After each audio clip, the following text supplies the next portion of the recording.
Hello guys, welcome back to the Power Rankings of the Discord Showdown League. Week 4 is now over and I will be going over the Power Ranks for this week.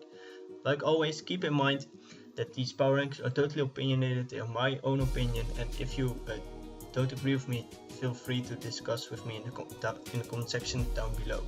So this will probably be a shorter Power Rankings than most of it, because not that many battles have been done due to some scheduling issues, and also I had some time constraints on my end, so I couldn't analyze as in depth as normally. I think I did try my hardest, and I think I still did a good job at it, but maybe not as good as previous weeks. But yeah, let's just hop into the Power Rankings. At number 16 we have a new number 16 with the Ducklet Typhlosions. This week they took a forfeit loss yet again against the Void. Still hasn't showed up. He took a forfeit loss against Alemania Archen, coached by Tapir. Yeah, and now after 4 weeks I don't think he's going to show up again. That's why I moved him to place 16. He's just absent now, and I think we are looking for a replacement for him, but this will be a hard task to do, I think. So that's like all I have to say about this team, so I will be moving over to number 15. Number 15 we now have the Cincinnati Beedrills. They lost this week 4-0 to the Bayern Munchlax, coached by Mega Lugia and Mr. Mega Beedrill. Yeah, it's like always, he did brought his what do you call it, shackle with sticky webs. It was a nice bring, but his opponent had a default Flygon, which was also then nice for the hazard removal. And like always, he tries to set up with Scolipede. Like on the wrong one, he set up an SD on the Vaporeon, risking the burn. He didn't get burned, luckily for him, but Poison Jab still at +2 was not able to kill the Vaporeon, and he dies. Then Mega Gallade tries to set up an SD on the Jirachi. Jirachi just T-waves him. If he had something like Bulk Up or decided to set up on the other one, maybe that was better. Then he goes for Shadow Sneak, realizes it doesn't do that much damage. Eventually finishes Jirachi off with Close Combat, but still not the greatest of plays. And then in the end, he doesn't have a Dragon Resist on his team. He didn't brought it, at least, and because his Dragon Resist are the Scissor and the Ferroseed. So Hexorus with Outrage did massive damage, and in the end the Megalopion, he had Agility Baton Pass into the Hexorus, which was a nice bring on his opponent's part, and that sealed up the game with a 4-0 loss for him. So yeah, that's all. Again, not much I can add to it. It's like his battles are like every week kind of the same. So yeah, I will be going over number 14 now.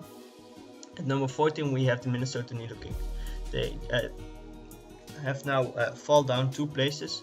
They this week they lost to the Area Golas Pangoros in a really close game. It was a 2-0, but yeah, if you looked at the game, the Pangoros at the beginning, he didn't brought his Crocodile, so he lacked a ground type, so Mega Ampharos and Galvantula from the Nidokings could freely Volt Switch out.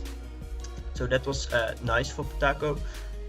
But yeah, then his Goodra, he then goes with Galvantula for Thunder as Goodra comes in, which is the electric resist on the team. Gets paralyzed, unfortunately. He then he switches in the Heatran on the Fire Blast on the Goodra, so this is all quite nice played by the Nidokings. Heatran then goes for Taunt, and this was a great bring from the Pangoros. He brought an Oblivious Slowbro, so he couldn't be taunted, and then he Toxics it because he needs to wear it down. Then later on, Slowbro gets hit by a big Thunder from the Goodra.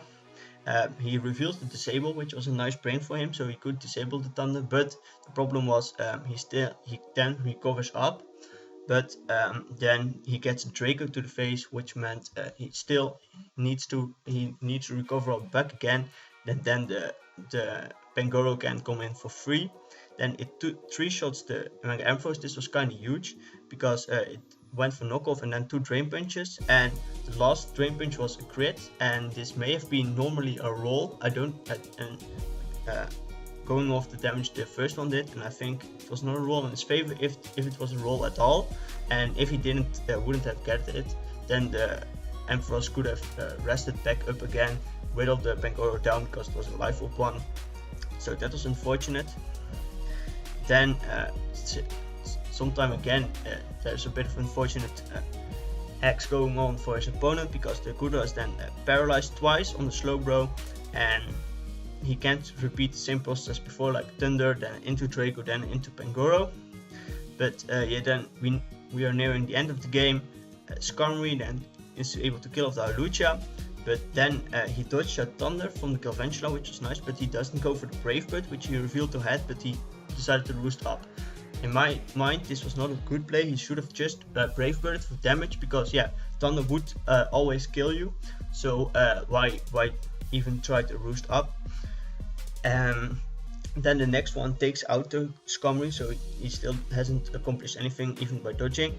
Then at the end, Galvantula, it looks like from the Nidokings, the Galvantula is able to clean up the Pangoros, but the Pangoros have a Scarf, Destiny Bond, Gardevoir in the back, and he goes for Destiny Bond, and that's how he won the game. So it was a really close game, and they both played quite well for their I must say, but still there were some there was a bit of hacks in the match, and also some unfortunate things, some plays that I don't exactly agree with. But yeah, that's all I have to say about this match. So then on to our number 13. At number 13 we have his opponent Andrews, coached by the coach of the area Hulas Pangoros. They now again have won, and I see that I forgot to update his record. His record is now 2-2, and his differential is -2. So that's nice. He's on the climb now. I hope he can go on. And yeah, overall he knew what he had to do in this match, and the Scarf Destiny Bond Gardevoir really helped him out. And yeah, the only thing that I already mentioned was that with the play with Skarmory, I don't really agree with it, because Brave Bird would have done massive damage to it. So yeah, try to abuse the hacks if possible. And yeah, I know you you don't want to rely on it, but yeah, if they miss a Thunder, but then you have to, it gives you an opportunity. But unfortunately he didn't take it, but he still was able to win the match. And yeah, overall nice play. He played around the disable Slowbro quite well, with switching the Pangoro like for free on the recover. And I hope he climbs up from here more, so that he may be a threat later on. But for now I'm going over to number 12. At number 12 we now have the Vilnius Aerial Aces. The Vilnius Aerial Aces is a team that was previously coached by Cytos, but is taken over by Freeze Dry. But the problem was he had some scheduling issues with the coach of the Buffalo Bills, with Makadi, and this resulted in that he was not able to have the battle on time, so he had to take a forfeit loss. So he lost 3-0, and I still haven't seen him battle, so I decided to move him now down to 12, because going over what the previous coach has done, he had a strong showing the first week, and then it kind of went down a bit. But I still think that this team has the potential to bounce back, and yeah, we will just have to see in later weeks how Freeze Dry does with the team. So that's all I have to say about Aerial Aces. At number 11 we then have the Dark Void Dunsparce, coached by Darkrai Slayers. And this match he lost this match in a 2-0 fashion. And what can I say about this match that much? The Superior was quite nicely handled with a substitute Shaman with HP Fire, which did massive damage to it. So that was nice. Then there was some unfortunate part. The Heliolisk T-waves the Cloyster. As it gets fully paralyzed, probably went for something like maybe a Shell Smash. Then he sacks the Smirgle to the Cloyster. I don't really get this part. Then he goes into the Claydol. Then he sets up rocks on the on this paralyzed Cloyster, and he lifts an Icicle Spear. Then he is able to dodge an Ice Shot in follow-up turn. So I don't know why if he wanted rocks up that badly, I don't think that was the best play. Like Heliolisk could have killed the Cloyster, and if you feared the Sash, which he was, just Volt Switch out on it, I would say, and sack something like in that regard. But he's then able to get off the Power Herb Solar Beam, which was a nice prep on his part, I must say, because his opponent had some threats that could normally handle the Claydol. very well, it's not that big of a threat. So that was a nice bring, but still, okay. And then we're nearing the end game. The end game, it was like Hippowdon plus Manaphy versus Manibus, Heliolisk, and Mienshao. And you would say Heliolisk would be able to win this. Super effective against Manaphy, has coverage for Hippowdon, but he kind of forgot Hippowdon learned something like the Grass Knot, which hit, I think, Hippowdon the hardest. It also learned Surf, but Grass Knot hits Hippowdon, I think it's somewhat harder. So it only has Hyper Voice. This does like 16%, but yeah, Hippowdon versus the Manibus, he was able to let it recover up to full. So Hippowdon then could take a hit and kill off the Heliolisk, and that decided the game. And then Hippowdon plus Manaphy just won the game from there. So overall, I think he has to look into his mons, the coverage they get a bit more, and play around certain threats like the closed, even in paralyzed, play around it a bit better, and then maybe he can climb up a bit more. He already now climbed up 2 places for me. This was mainly due to the other coaches also losing in a bigger fashion and things like that. So that's why he moved up a bit, and he lost against one of the better coaches. So then on to our number 10. At number 10 I have the Miami Infernape. And the Miami Infernape, they still haven't showed up, they are still quite sick. And we just recently heard, I can say this, that he isn't able to, he is still not feeling that well. And we're talking about Weimar, still not feeling that well, and he said he's not able to catch up on all the games with the state he's in. So we have found a coach who wants to replace him, so that's nice, and they will be having all the matches like in the next few weeks. He will be catching up slowly, so then I can incorporate them in the power rankings a bit more. So you may have some power ranks in the future where there will be a bit more matches due to the Infernapes playing some more matches. That's all for now. Probably next week I have more to tell about this team. But over to number 9 then. At number 9 I have the Love Power Lapras, coached by Daniel. He's now 2-2, -2 differential, and he lost this week against one of the best coaches in the league, I think, against the Houndoom Hercules, coached by Victor. And I must say, at the beginning, Victor played a bit recklessly. He T-waved the Chandelure with his Axie, while because he took a Shadow Ball. Chandelure could have been a substitute variant, so I don't know if I would have risked it that way. But then he's able to set up rocks on the Chandelure, because that's what the purpose of the Axie was. And as the Chandelure is paralyzed, unfortunately, he can even U-turn out. Then Mega Venusaur is able to kill the Mega Sizzle with a crit HP 5. His crit did matter, but I don't know why he stayed in with his Mega Sizzle for the on the Mega Venusaur. Probably because he wanted to defog, because he had a Duck Trio, which could have been Sash, a Current Black, and a Chandelure in the back. So that's in that regard I can get why he did it. And also, if he would be able to take the HP5, he could still switch out, but yeah, it was maybe not the best play. Then Weavile is in on the Current Black, it goes for low kick. As Regirock comes in, it puts Regirock really low. Weavile thinks, okay, I can just take him out from there, but no. Regirock reveals to be a custom berry set, and it goes for Explosion and clean takes out the Weavile, which was a massive threat for his team. So that was really nice. Then there's again from the Lapras a bit of a weird play. He sacks his Duck Trio to the Mega Venusaur to get up Stealth Rocks, probably thinking, okay, the Trio doesn't do much for me this match, so let me just get up rocks with it.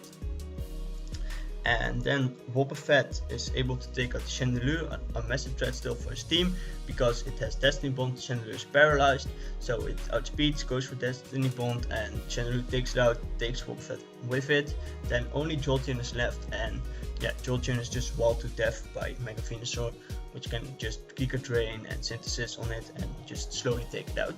And that's why that's how this match ended, in a close 2-0 victory for the Hercules. And the Lapras did play well. They maybe should have done some of the things different. I really loved the Regirock set. But yeah, other than that, I still hope he bounces back. He's now 2-2, so like everything is possible for this team. He can now go up or move down again, and yeah, it really depends on him. So we will have to see in the future. So then at number 8, I have the Alemannia Aachen. They at the moment have a 2-1 victory, a 2-1 record still.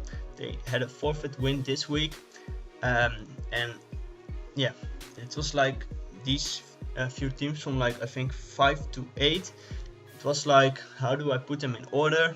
And because yeah, he hasn't played his game this week, he won with a 3-0 forfeit, and his other previous matches he lost a really close game against Aerialist, who've been lacking after the week 1, and he won a big game against Danspars.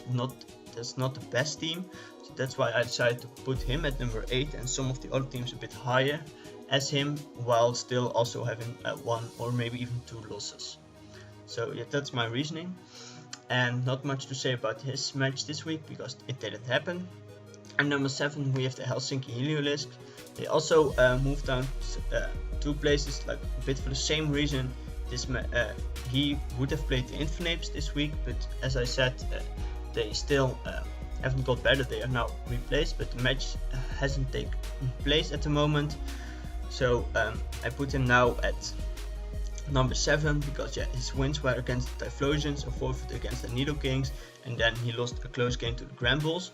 So his wins were nice, but were not against the most high rated opponents. So I placed him at 7 and some of the other guys a bit higher than him. So yeah, onto our number 6. They are also have 1 loss, but those are the Grambles. They moved up 3 places now because yeah, they did beat the Breedrills, one of the worst teams. He lost to the Magargo Tel Aviv, which are quite a good team. Then he won a close game against the Heliolisk. That's why he's just 1 place above the Heliolisk now. But also he did win from the New England Ambush, and that's one of the best teams in the league currently. But the problem was I really wanted to watch this game because I really want to know what went down, because what I've heard from Discord, in the end the match resulted in a 3-0 victory for Grambles, and we have the kill and deaths still, but we don't have the replay. And from the kill and deaths it looked like it was a Mega Pincer sweep, but I thought I read something in the Discord chat that it was like a bit of hex was decided this outcome, but I don't know how much is true about this, so I can't really give an in-depth analysis. But I know he has won, and Mega Pincer got 6 kills, so it was a Mega Pincer sweep, and that's yeah all I can say about this match.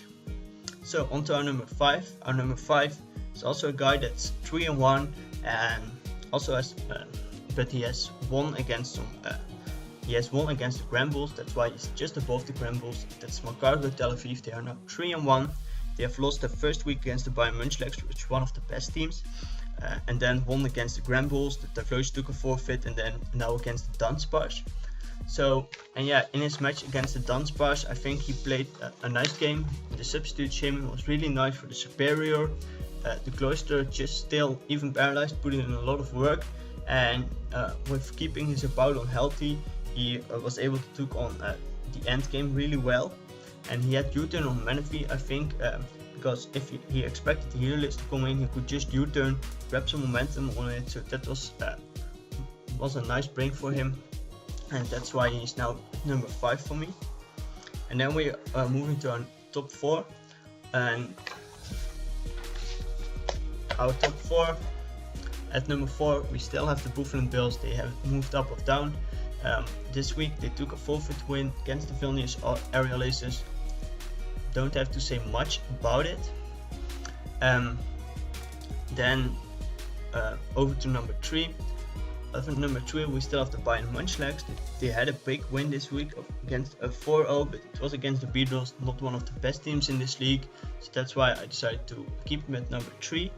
Then we still have the Ambush. The Ambush also have now lost their first game.